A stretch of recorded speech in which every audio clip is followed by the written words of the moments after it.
Are you having lunch and dinner with your laptop every day? Just be real and honest with yourself. And I don't know about you, but I don't want to have dates on Zoom or in front of a screen. And in this episode, I have one of my Call Your Dreams Inner Circle clients joining me, Jenny. She is the co owner of Samba, a Filipino fine dining restaurant in downtown LA Arts District. And Jenny's also the owner of Case of the Mondays, a creative marketing agency. We talk about the three P's of scaling: premium pricing, pausing, and playing. Because there's so much talk about how we need more clients. It's all about quantity. But we're going to challenge your belief. What if it's about having less high quality clients so you can have more of the life you want? And Jenny and I also talk about the importance of pausing and playing. Like for me, if I'm not joking around or having fun, then I am not living my best life. And yes, watch out, Joe Coy. So get ready to learn about premium pricing, pausing, and playing to scale your business. And let's drop the beat.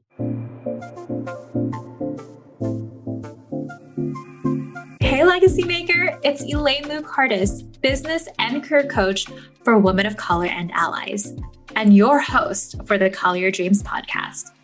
As a first-generation immigrant, I know how much pressure there is from our family and society to have a safe and secure life. But in the Call Your Dreams podcast, I'm here to challenge you to be your best self by creating a business and career that is sustainable, abundant, and enriching without playing by other people's rules. We'll have real talk on the deep inner work to create lasting transformation and the tactical strategies to create a profitable business and career. We both know you have a vision, roots you're proud of, and a legacy to create. Now it's time to do things your way on your own terms. So let's get started. Now grab your coffee, tea, and or boba, and let's call your dreams to create your legacy.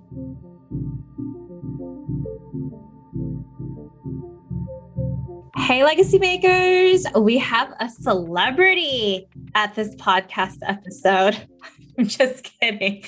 For those of you that live in the LA County area or SoCal area, I have someone who used to dance for Cabo Modern. And if you're not from here, you're probably, I don't know what you're talking about. But Cabo Modern is a dance group at UC Irvine.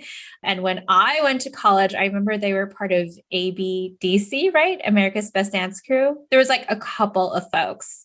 Well, she wasn't in it, but she knew them and she's friends with them. So besides that, hope you love your intro, Jenny. I actually have one of my Call Your Dreams Inner Circle clients, Jenny, on. And the reason why I actually want to have her on, not just because she's a client of mine, but we just did a VIP day and we were talking about why it's important to change our story of worth. Jenny's also a Panay like me, and how to give back and amplify to our community. And we were talking about how this is a struggle. This is things we need to work on in our community. And I would love Jenny for her to share her story. But Jenny, anything else you want to brag about yourself? Oh my gosh, no. Thank you. Thank you, Elaine. That was the best intro ever. I'm actually embarrassed. We had a retreat 3 weeks ago, and there was someone else that went to UC Irvine much later. So she's younger than us. And I was like, guys, we have someone from Cabo Modern. She's like, oh my God, you're from Cabo Modern. Cool. It was like high school. Cabo Modern, like I said, is a hip hop dance group. Anyways, let's get to it. Jenny. So Jenny is both the co-owner for Samba, which is a Filipino restaurant based in downtown LA. I am a customer, like a true OG customer. I'm not just a customer because she's a client. So I went there before, one. And then two, Jenny is also owns a creative marketing agency called Case of the Mondays. So Jenny, how did you get into this work? How did you go from dancing to, she was actually a college student, guys. And also, side note, Jenny and I both went to UC Irvine. We had so many mutual friends, but we never met. So tell us how you got into this work, Jenny. And it's true. It's true. We literally, Elaine, we always talk about how weird it is. We've literally been one person apart. I know your college roommates, and we have never met ever until now.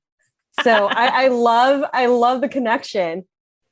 And it's so funny because when we talk about UCI, how we joke around how you actually went to UCI and used the resources available. And I just spent my days dancing and partying and unfortunately skipping class and sleeping in.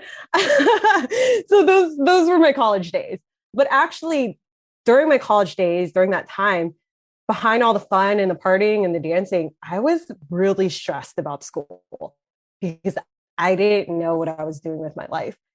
I remember I came in as an undeclared, undecided student. And I think I switched majors about 3 or 4 times because I would go into the bioscience classes. I would go into the physics classes thinking I'd be in architecture. I don't know. But I would literally close my textbook in the middle of class and I would just walk up in the middle of lecture and I would just cry. And I would just remember going around Ring Road, being on the phone with my mom, being like, Mom, I don't want to do this. I don't know what I'm doing. She'd be like, Anak, why not? Just go back in there and learn. Like you have to figure out what to do with your life. And I'm like, I don't know what I'm doing. So because at that time at UCI, they didn't have a business school. They didn't have any marketing classes. It was just a science. I know they do and now. Liberal arts college. They do now. And I was like, man, I wish I was at UCI during this time. But yeah, it was a lot. It was really hard for me because I didn't know where I landed. Luckily for me, because one of the classes that I really enjoyed was Asian American Studies, and it fell under the International Studies major. And I actually found out I was really good with writing. I would literally knock out like 14, 12-page papers the night before it was due, and I would ace them. And I was like, I think writing is something I'd be good at. And during my time on CABA, and also I was actually part of a business fraternity called AK Psi, I excelled in relationships. And I was like, wow, I'm good at writing. I excel in relationships. Maybe marketing is something I can do. So that's kind of where it just, the power of marketing just kind of flooded me. And I think I could do this. I think I could do this for a living. Yeah, I think there's so much pressure. I mean, if I would go back to my 18-year-old self where there's like, you need to figure out what you're going to do for the rest of your life, right? That's like, you're so young, or 17 in senior year trying to figure it out, and then you're in college. But in reality is, I am 34 right now and you're still figuring it out. I mean, not saying I don't know what to do, but you just actually get better. And it's about becoming your best version and being true and honest with yourself. That's what's most important.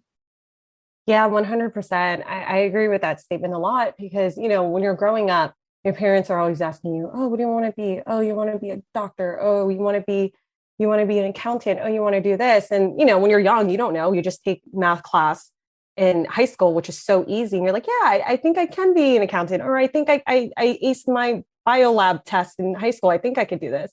But when you're actually turning 17, 18 and really stepping into real world, you really second guess it. I'm like, oh my God, is this what I love? Is this what I'm passionate about? Is this what I could see myself 30, 40 years doing from now?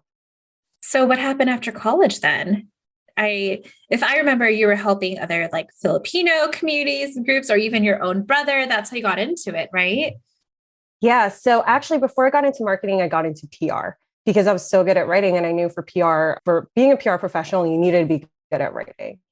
So I actually was helping a lot of Asian American YouTube scene because I was also in the dance scene. They were just our friends. I was like, I could do a little bit PR for you.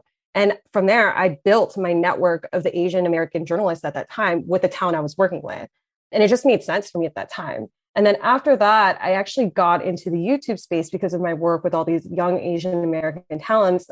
And I catapulted my career in the digital marketing space there for PR. I realized PR, unfortunately, wasn't for me. It was a lot of hard work. And a lot of late hours. And I just realized I didn't want to do it. And I hit my dream so young.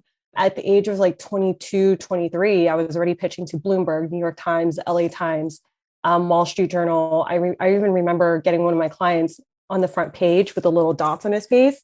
And I was like, if I hit it so early, is this something that I could see myself doing for the next few years? And honestly, I didn't. I knew I wanted to be in front of campaigns. So I was like, you know what? I'm going to get into marketing. This is what I want to do. And that's hard, right? Because you did that at such an early age, and congratulations. Because I was a director at 22 when I was working on political campaigns. And sure, it was really cool, right? You just felt pretty awesome where you hit like euphoria at that age. And then what helped me pivot was actually seeing the people I admired, right? The people who I would be the next step. And I looked at their lives, and I'm not just taking professional lives, but their personal lives. And I was like, they don't see their partner, they don't see their kids. And sure, I was in my 20s, I was partying it up. I was not thinking about that, but I was also thinking long term as well. I'm like, I don't want their life, no matter how glamorous and amazing must feel to be at this age. Like, I want more of a holistic life. And as corny as it sounds, to find something I'm passionate about. And for you, that's marketing. And how did you know that that was a thing for you? When I was working at the startup that I was at, when I was pitching all these news outlets, I would actually be in these marketing meetings with the marketing team. And I was like, oh my God, they're coming up with all these fun, creative campaigns. I can do that. Like, I knew I could. I knew I had a creative bone in my body. But to your point, Elaine, about, seeing the lives of these PR professionals, right? All the older ones, all the execs that I knew, they're always on their phone 24/7, dinner meetings every time. And I didn't see my life like that. I remember at that age, I would have to like end my day at work, go to the gym, come back and be in the office until like 10 p.m. because I had a PR news release to launch the next day. And it was crazy. And honestly, it wasn't the life that I wanted. So now you're the co-owner for Sampa. And trust me, the food is amazing. Think like curry curry tamales, the duck confit pancit. And it's with you and Josh, your business partner, who you met at during Cabo Modern. And both of you intentionally chose to do high-end premium Filipino food, right? Not like a low cost. And I've talked to you about this before. My boyfriend changed this mentality for me. I'm like, why am I going to go get Filipino food when my dad could make this for free for me? What was the intention behind that? What did you want this new generation to learn and to take away from? Yeah, so I actually do want to give out to one of my closest friends, Josh Espinosa. He's the chef, the mastermind behind Sampa. So he actually comes from a fine dining culinary background, cooking from everywhere from OC to LA for about 7-8 years, and most recently at Crustacean Beverly Hills. And I remember he was like, Jenny, I have this idea. Can you help me? And for me, like, obviously, he was like one of my closest friends, literally a brother to me. And I said, sure, whatever, why not? Right. And I think at that time, yes, it was just because he's one of my closest friends, but I knew he was bringing something different to the table that personally I've never seen before from my culture. And he was just taking all the familiar flavors from our literal like grandparents' kitchens, our parents' kitchens, and just changing it to more, I wouldn't say refined, but a more reimagined way. Because the way that Josh says it, if Japanese cuisine or if Korean cuisine can be seen as elegant, or even Chinese cuisine, Taiwanese cuisine, why can't Filipino cuisine get to that level? And for me personally, I think even with marketing and doing PR, I've always been attracted to working with clients or projects that are really breaking boundaries and breaking stereotypes. I just love that Sampa and what you and Josh want to do is break those boundaries, break those stereotypes, create that fine dining for Filipinos. And we joked around about this, and I'm pretty sure it's other cultures. This is not just an episode for Filipinos, but we joke around, and I catch myself too. I'm like, no, I can't say that. Where it's like, okay, discount?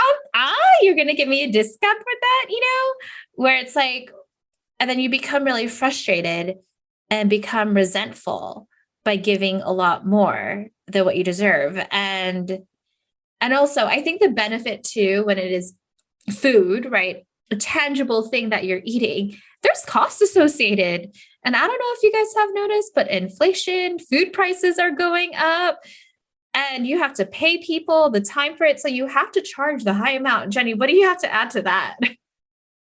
Yeah, inflation is coming. But you know what's crazy? It's like I was guilty of that, right? Whenever I would go out to eat, like, oh, this thing, my grandma could make this. I can make this at home. And I am personally guilty of that. But now that I'm on the other side of it, it's like, oh my God, it's like there's so much that goes into making this dish with chicken. It's like you have the staff, you have the utilities, the equipment, there's just so much overhead that goes into making this dish, but it's also the experience of the chefs, right? I remember there's this tweet that went a little bit viral, and I remember reading it. It's like, if you don't pay me, right, for the time it takes to do this in like 30 minutes, you pay me for the years of experience it takes to make this dish in 30 minutes, or do this task in 30 minutes. And I really resonate with that, not just in our work with Samba, but also in my marketing work too, with clients, and now that I'm on the other side of this, like I get it and I understand. And I hope that we can educate people too about that. Like the reason why we are charging these prices, or personally, even for my work, the reason why I am charging these prices is because I have a ton of experience, right? And to your point, we have to know our worth. Well, it's kind of like, I'm a premium rate to work with me. Jenny knows this because I'm a client. But for example, I know this was a question towards the end, but we're on the topic of like choosing where we're going to spend our money. Why did you decide to work with me? It's because, they're clients that are friends of yours and you've worked with, and it was fast results. It was experience, not the time together. Right, Jenny? 100%. And I think too, the reason why I work with you, Elaine, is we just aligned, right? Like I felt that I aligned with you in who you are, what you want to do, your vision, mission, and your why. I was like, wow, like I really think that I can learn a lot from you. And that's the way I do with everything, right? Like being intentional about where I'm going with my life, right? What I'm doing with my things, like the clothes I buy, the things that I eat, the people that I work with.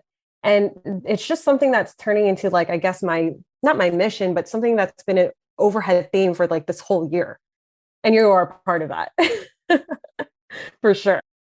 It's so great to be like, I will be transparent. It's hard in the beginning when you're first starting. Like I'm almost going to be my 5-year anniversary for my business, because you are hustling, because you're trying to figure things out. So it's like throwing spaghetti at the wall, trying to figure out which one aligns with you. And then as you finally hit that I hit like 6 figures, I'm making consistent income. Then it's even the harder question of, what do I really enjoy? Who deserves my time? Who deserves to work with me?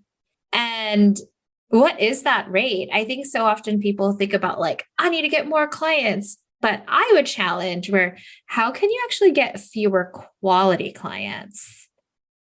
Oh, absolutely. And, I was in that hamster wheel, that rat race last year, because I had quit my full-time job of 4 years working at a nonprofit doing marketing. And it was fantastic. It was one of the best jobs I've ever had and learned a lot. But I was like, wow, I know I can get these clients. I'm just going to take whoever. And yes, I was making great money, but at the end of the day, was I really happy, with what I was doing and the people I was working with? I could definitely say I wasn't. And I think that's when I started thinking to myself of like, okay, how can I work with just a select few that bring me joy, that are worth my time, that are worth my energy? Because, between Sampa and my Case of the Mondays marketing agency, I don't have a lot of it. But the people that I do work with, I just want to make sure I devote my 100% to them. And when it's fewer, and that's the model that you're going for, it's then asking the question, what is that high premium amount so that you could give all you can? Because I actually just wrote a pitch for a speaking opportunity. Do you really want to have lunch and dinner every day with your laptop? Like, aren't you married? Don't you have a partner? Don't you have kids? Don't you have a family? I don't know about you, but like, I want to have dinner with my boyfriend, or for you with your husband. So Jenny, what tips do you have for fellow Filipinos, WC, POC, on how to change their story of worth? Oh man, this is a big question, right? Because I feel like, one, being Asian American, 2, being a woman of color, I think it's not just a surface level question. I think it goes really, really deep into how you were raised, what's your relationship with money, how do you view money? And I think it's so different for a lot of us because, you know, many of us, our parents were immigrants. So there's a little bit of a scarcity mindset. I know you and Elaine and I, we've talked about that, but it's how do we get out of that and really envision abundance? Another part to that question is, or another answer to that question is, I didn't know I could change my rates until I spoke to another woman of color openly, right? Being open about my rates. And then she asked me, she's like, why aren't you charging more? And I've never been so appreciative of that question or that conversation of someone's just true honesty of why aren't you charging more? And I think for me personally, I take note of that because I work with a lot of vendors and for my clients. And so if I see a vendor, especially a woman of color who's charging less than she should, I tell her, I'm like, hey, I think you should be charging more. And I think that breaks the cycle of, you know, oh, maybe I shouldn't tell her so I could get her cheaper for a client and client should be happy. But no, it's really about empowering your community and the people around you. Yeah. And I actually had this conversation, as you know, my retreat manager's like, hey, she was even mentioning we should probably consider paying our vendors even more because they like overgave. And I was like, no, you're right. And honestly, I was like, hold on. I'm not saying that I didn't agree with that statement or that observation, but then it goes back to, well, I need to increase my prices then for this. It's really interesting. I don't know if you've changed this perspective with it, but what's interesting is once I started hiring team, I actually took my pricing more seriously because it was no longer me that I was paying, but it is my team. And I don't do volunteer work. Like what I mean by that is I don't want people who are doing stuff for me to do it for volunteer. Like I am going to pay them. So I'm curious if you kind of have gone through the same thing.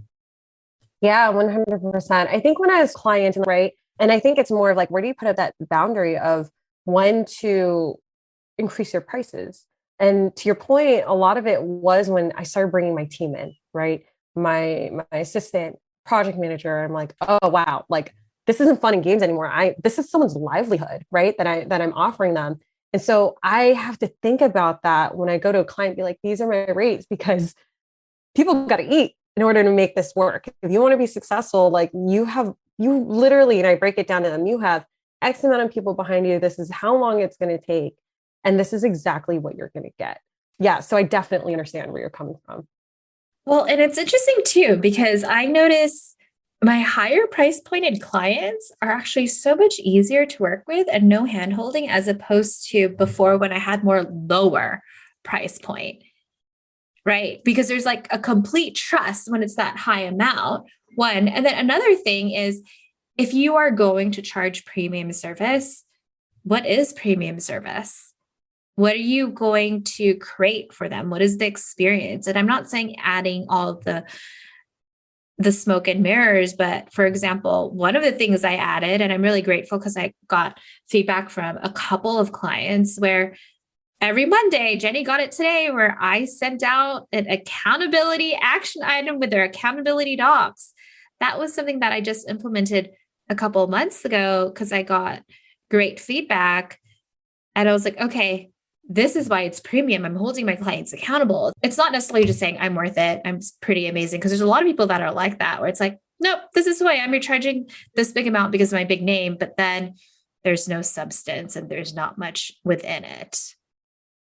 Oh, 100%. I do agree with that. You know, with my premium clients and this is why I love working with premium clients is because for some reason there is that I have my own business. I got to do what I got to do. I'm hiring you because I trust you. I trust the process.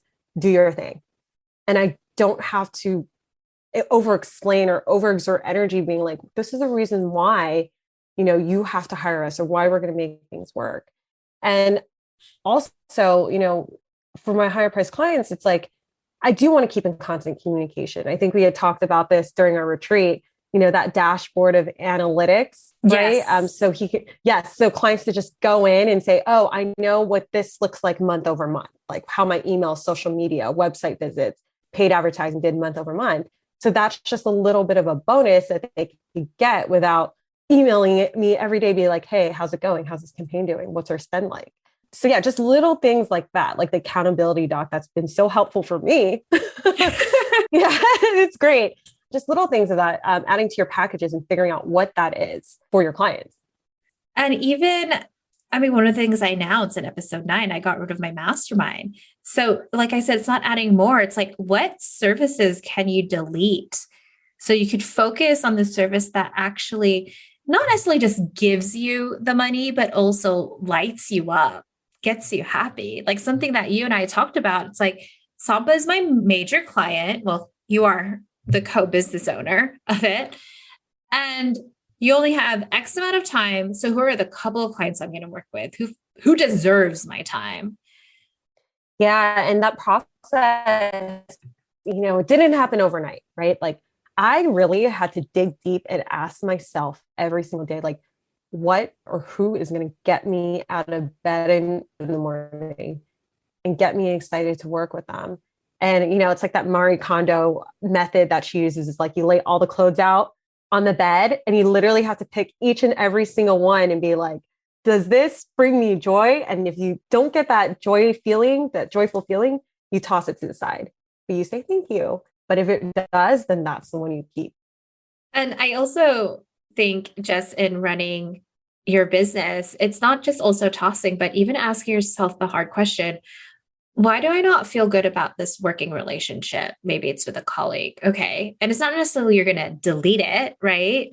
Obviously not going to give names, but you and I have talked about it with different team members, how you're going to have those conscious conversations, bring up the not so butterfly, like happy conversations, but okay, this is something that we need to talk about. And actually having team members that you're working with that actually challenge you is important, not just hiring yes, you're so amazing, Jenny. Whatever you say, I agree with you. Yeah, 100%. And I think, Elaine, that's why I enjoyed working with you so far. It's because, right, we were able to break it down together. Like you're like, oh, Jenny, set me down and like, what makes you happy about this client? What doesn't make you happy about this? What kind of conversations are we going to have today? And then what's great about the way you work, Elaine, is that you find these commonalities that I personally don't see, right? Because I'm too busy being a mess and running things, literally. And you pull it out and you're like, look, these are the commonalities between your favorite clients or least favorite clients, like these conscious conversations that you're having. This is literally your theme in life right now about being intentional about where I want to be. And I just remember, especially last week at our VIP, Elaine, oh my gosh, I literally remember just sitting down on the chair being like, wow, you got me. Literally, you got me. And the answer was right in front of my face all along. And I just didn't see it. Well, it's interesting. What happens in one part of our life, we think it's siloed and it doesn't happen in another aspect. Because there are several times I've told you, I'm like, oh, didn't you tell me this was happening here in your personal life? Or I remember you shared the same situation with this other client. Okay, there's a pattern here. And sometimes I've told you, okay, there's some more healing, some more conversations you need to have. What I just want to remind people, it's actually really important to take that pause and reflect on, I don't want to say problems, I guess challenges. I like the word challenge because it challenges you to become a better person, right? Like, what are the thread of challenges that are happening? What is this showing you to get to your next level? And that's such a great exercise too, right? And yes, if you're stuck in the day-to-day today, it's so important. And Elaine's so good at telling us to pause and take that break. Because honestly, I wouldn't have figured that out if I wasn't given the opportunity to, or I didn't allow myself to sit down and write, what are these patterns and what are these commonalities? Of course, with the guidance of all these amazing women at the retreat and Elaine, and even with our VIP day, it's just, I needed that time to reflect. So for any entrepreneurs who are struggling right now and trying to figure out questions on your own, like take a break, take a pause, and just look at the patterns because the answer is right there. Yeah, I think because we're just so used to the hamster wheel of doing all the things. But when you take the pause to look at stuff, like I have shared this in numerous episodes. I look at my numbers every week. I reminded Jenny once again at the VIP day, like, oh yeah, huh? Or just, if you remember, we talked about, this doesn't just happen to Jenny, but all my clients, including myself, by the way, where it's like, oh my God, where's the money? Like, okay, I know the money that's coming in, but what are the clients? And then actually tracking your wins, like who are the conversations you're having with? It doesn't necessarily mean a future client, but it could be a possible collaboration. They might want to market and amplify you. Every day I use my Panda planner and write the 3 things, the 3 wins I had, even if it's not business, but personal. Like I went to yoga today. I'm also holding Jenny accountable because I told her to do this at the VIP day. So Jenny, have you done it? And if not, you should. And why is it important to even like take note of your wins? Yes, I'm calling her out of my podcast episode, everyone. She is. And I haven't done it every day, honestly, but I've been doing it weekly. And I can honestly say that even looking at operations and even writing down my daily gratitudes, right? Or my weekly gratitudes, like I just feel like a more happier and accomplished person. Because when you're in the day-to-day and just like trying to get things done, you lose sight. You really do. But when you think about all the abundance and all the things that you have in your life, you realize that all the things are coming together and in place for a reason. So yes, thank you, Elaine, for pushing me. Well, and I want to be vulnerable with folks. I remember working with a former coach of mine, and the reason why I worked with her was like, I used to be fun. I used to be funny. I'm not funny right now. I'm just working and just typing along and talking. I'm not cracking jokes. And actually, one of the things I tracked, I'm not even kidding, was I asked myself the question, did I have fun today? Did I crack a joke? And if I didn't, then I am working too much and pausing, because it's like we leave our full-time jobs, right? To then create our own full-time jobs. Basically, it's like the same thing. You could be more intentional about that. Can you actually share that, Jenny? Because you made that transformation. Like, I was killing it last year, but I was working so much, hustling, and I do not want that. And yeah, I would love for you to share your story or any insight and advice you have for everyone.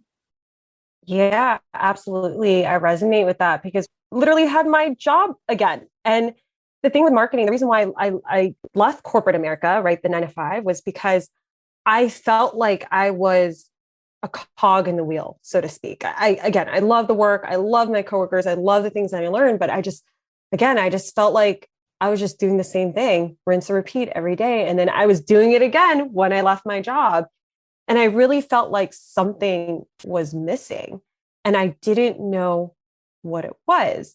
But thanks to Elaine, she helped me figure out my days, right? Like, okay, you're not taking meetings on Fridays.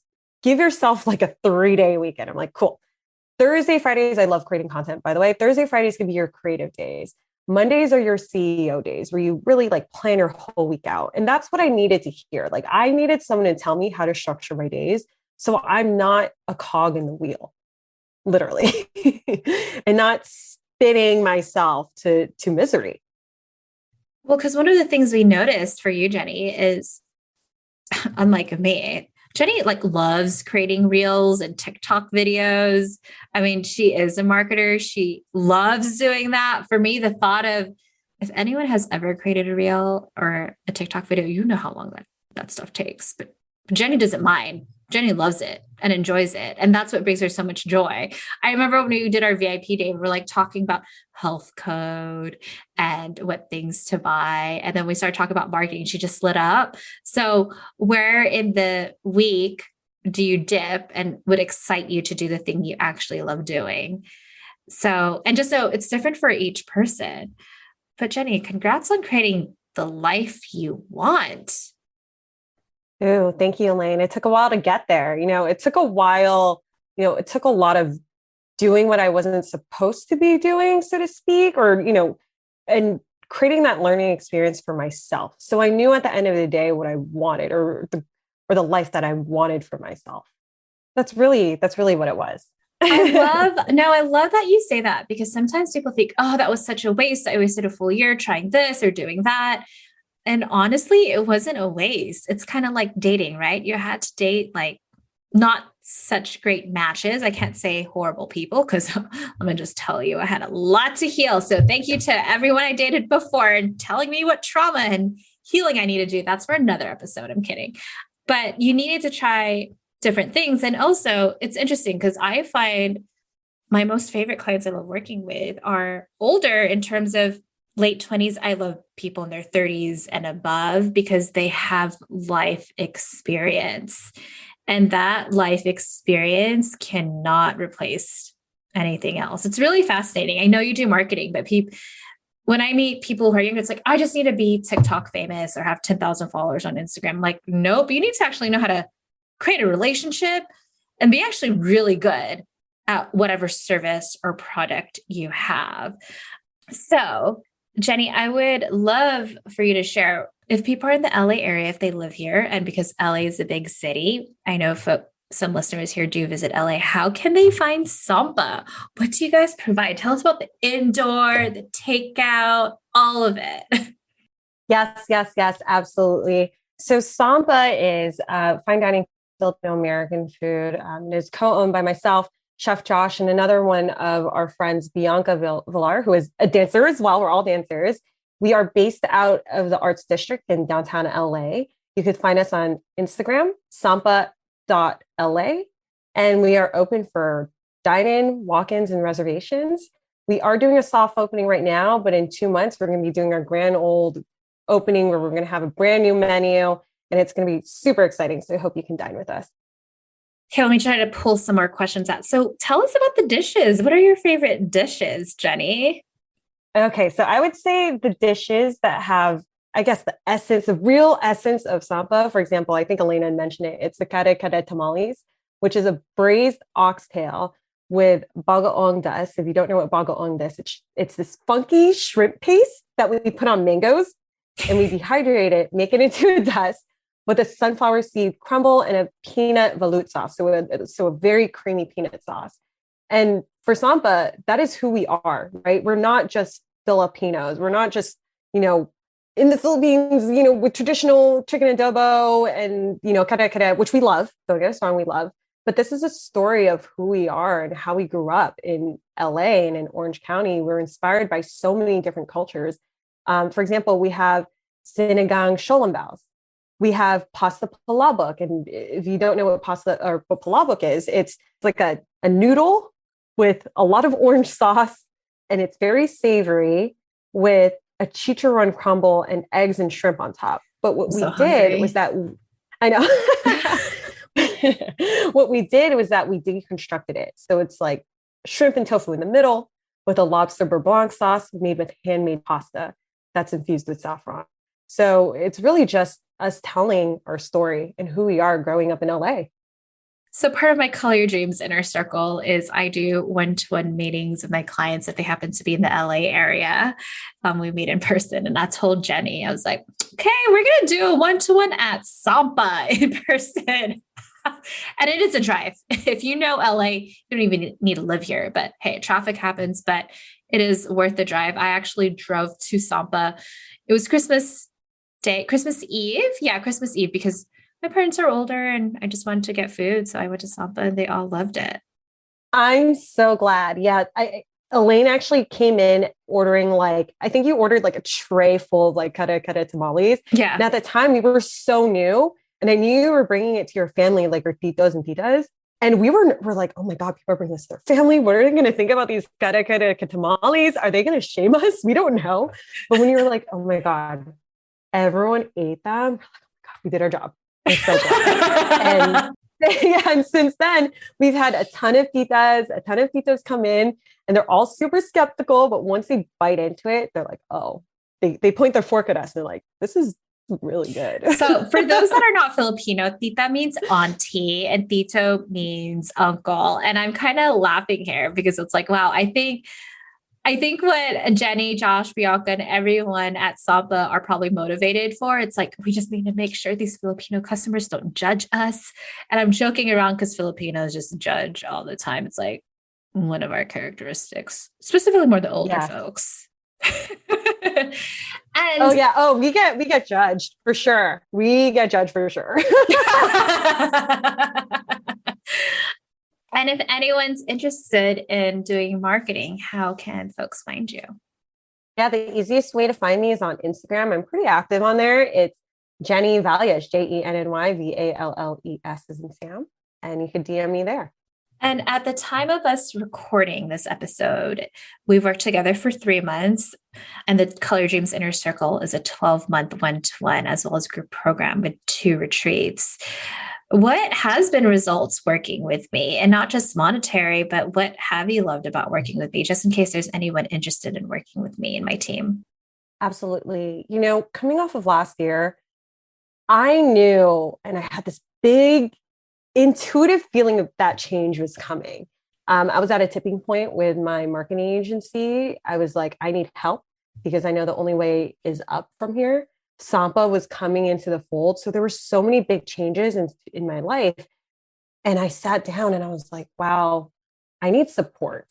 I don't know what that looks like or how that's going to look like, but I know I need big, high level support.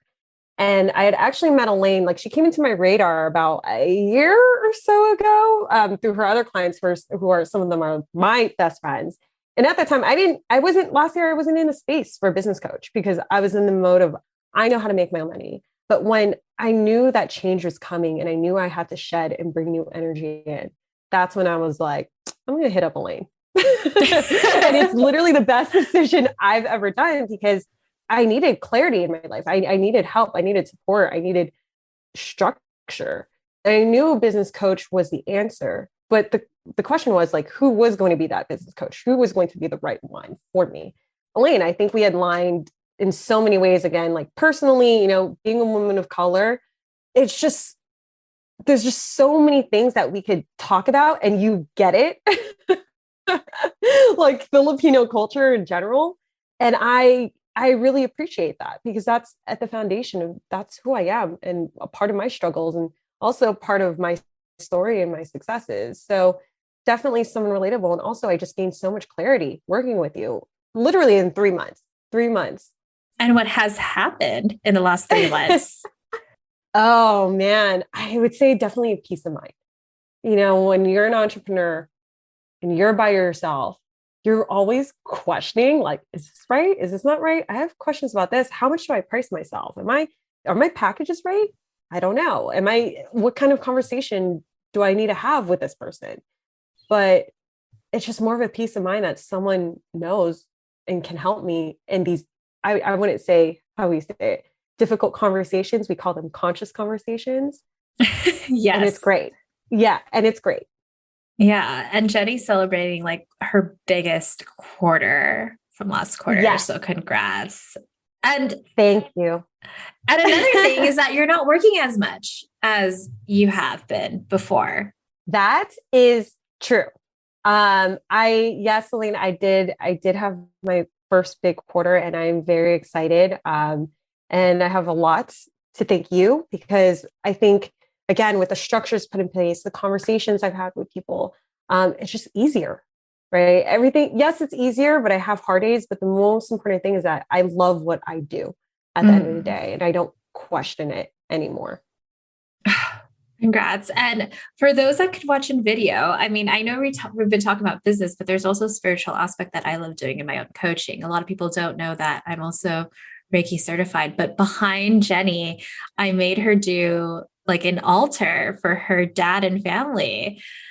I'm like, I know this is on a podcast, but if you don't see me, I'm actually moving my head so you could see this like old school photo of my dad's side of the family. I also have photos of my grandparents.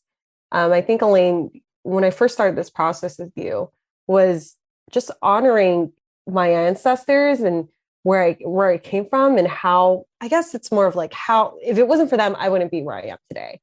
And I definitely feel that with Samba, right? Bringing our culture to the forefront, having other cultures and other people experience who we are. And I felt my dad's energy. My dad passed away in 2012. For those of you who don't know, my grandparents' energy and my ancestors' energy. And I didn't know how to explain it. But when I met Elaine, she was like, you need to make an altar. straight up. But she understood that. Like there was this unspoken energy, and I have my sage, my Palo Santo, I light it up and I tell them thank you. Well, and you don't necessarily have to be Filipino or one of color, but I mean, we're all here in this planet at this current time. What a beautiful abundance because of all the ancestors before us.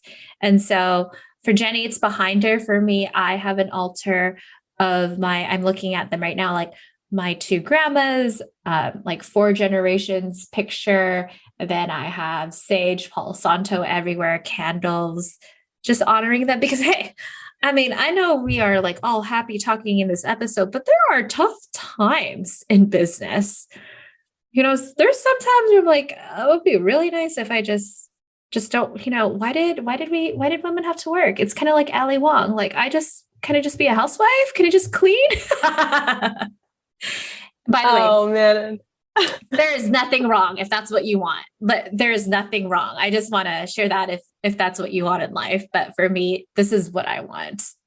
Absolutely. And, going back to the theme of being an entrepreneur and charging your worth, I think, Elaine, you had said this, was that if it wasn't for my grandparents doing what they had to do, or our immigrant parents coming over here and doing what they had to do to survive, we wouldn't have that opportunity to choose the path, what we wanted for ourselves and do what we want, whatever that looks like, right? If you do want to be a stay-at-home mom, if you do want to be an entrepreneur, if you do want to have a full-time job with a side hustle, it's like we have that opportunity to choose because our ancestors gave that to us. Yeah. And it's just, how can we not take advantage of being selfish? Actually, that's what our ancestors gave us. They gave the gift of us being selfish because they couldn't. Yes, 100%. I mean, who knew that I'd be eating kari tamales, or duck pancit canton? Exactly. So, a lot to be grateful, a lot to be thankful for. And every day, for this journey that I'm on, it's been a huge blessing. So I love ending episodes with 2 final questions. So one question is, what is one color your dreams reflective question for everyone listening? So what is a reflective question people should ask themselves as they want to charge premium rates or pause and scale to that next level? I would say this, yes, money is involved. Yes, payment rates, but at the end of the day, is what you're doing or the client you're working with, are they truly making you happy? Do they bring you joy? Is what you're doing brings you joy? And then I think from there, then you could figure out, okay, do I let go of them? Do I keep them on? If I keep them on, they bring me joy. I know the value that I bring to them. You could start figuring out your rates from there. And even having these open up conversations with other people and being like, what makes sense? Yes. The first question is, does it bring you joy? I'm kind of laughing here. So for those that are Filipino listening, I was thinking of Joy Chicken from Jollibee. And I was like, how Filipino does have to bring the word joy? And usually if how many of us have cousins who are Filipino that the person's middle name is Joy? So I'm like, oh God, you're so Filipino.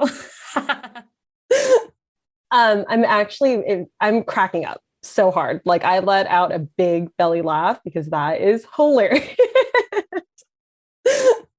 Like, oh, very Filipino. Yes. And then the last question is, what is one create your legacy action folks can do? So what is one action people can do from this episode? Take a pause, take a break, whatever that means to you. Is it 30 minutes when you have some downtime in the morning when you first wake up or before you go to bed, and just celebrate your wins, celebrate your gratitude, what you've done to that day. And it could be as small as like, I walked today. I walked like 10 steps. That's great. I cooked a meal today. Whatever that means for you. Well, I'll tell you what I got from this episode is I hope all of you are going to start charging premium rates and pausing. Yes, absolutely. I hope so too. Jenny, thank you so much for your time. The only thing that I hated about this episode is that I'm very hungry because we talked about food. So if you guys are really hungry, I do suggest you go check out Sampa. They're located downtown LA Arts District. Did you like that plug-in? Was that good? Cool. Good. Yes, that was great. Thanks, Lane. That's amazing. Thank you. All right, Legacy Makers, I'll see you at the next episode. Legacy Maker, I hope this episode reminds you of how simple it is to scale your business. Just charge a premium rate to work with less clients, pause to acknowledge what's working and not working, and play so you can have the life you truly deserve. Like most recently, I realized living my best life is binge watching Bridgerton. Yep, that's my best life. And just a reminder, our ancestors sacrificed so much so we can be selfish, so we can have this life of choice. So if you loved what Jenny and I shared, you can have more by doing less. And if that's the track record you want to have, well, I want to invite you. If you are an established coach or consultant who wants to create a business that aligns with the life and abundance you deserve, I want you to apply for my Call Your Dreams Inner Circle, a 12-month one-to-one and group coaching program for established coaches and consultants with in-person and virtual calls. Just apply by going to elainelu.com/inner circle. Because here's the thing, Legacy Maker, I want you to stop choosing between what works over what you really want. And I'm here to support you in the process of releasing what you've built up to now to something that is more aligned with you. So go to elainelu.com/inner circle to apply. Legacy Maker, you just finished another episode of the Call Your Dreams podcast. Be sure to take another 5 minutes and reflect with my acronym TAG.